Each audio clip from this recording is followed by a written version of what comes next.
Let me show you the second part of this. Okay, so what we want to do is erase that track because I feel like that's sort of distracting. Okay, we've got it at 7 meters here, but let's take this and move it over to some distance. So like, how about 19.6 meters? Please feel free to pick a different distance. Okay, now the question is, what speed do we need to shoot this at to hit 19.6 meters, right? And there will be no trial and error here. Okay, we're going to have to pick a speed here that will hit that target. Okay, so let's take a look and see what that looks like. Okay, so 19.6, we're 7 meters up, and we're going to try to calculate this. We're going to calculate this to hit this. This is what we really want to do, right?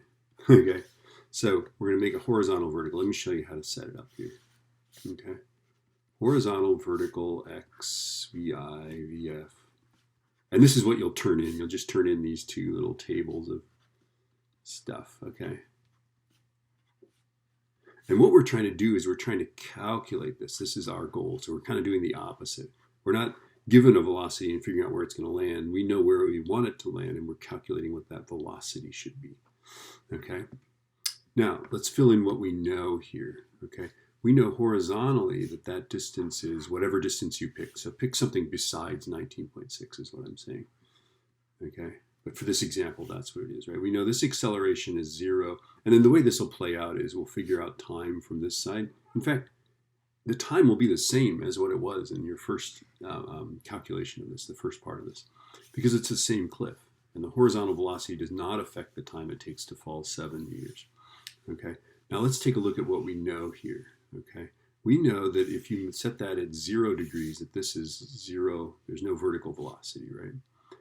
We don't care, we don't give a hoot what the final is. We know this is negative 9.8. And then we know that this is that we're going to go down 7 meters, right? So whatever height you pulled yours up to, use that. Feel free to pick a different height for me, branch out. Okay. And then the question is, what is that velocity that we need, right? Okay, so what you're going to do is you're going to use, I think, the same thing, right? X is VIT plus 1/2 AT squared, because all we care about is the t, right?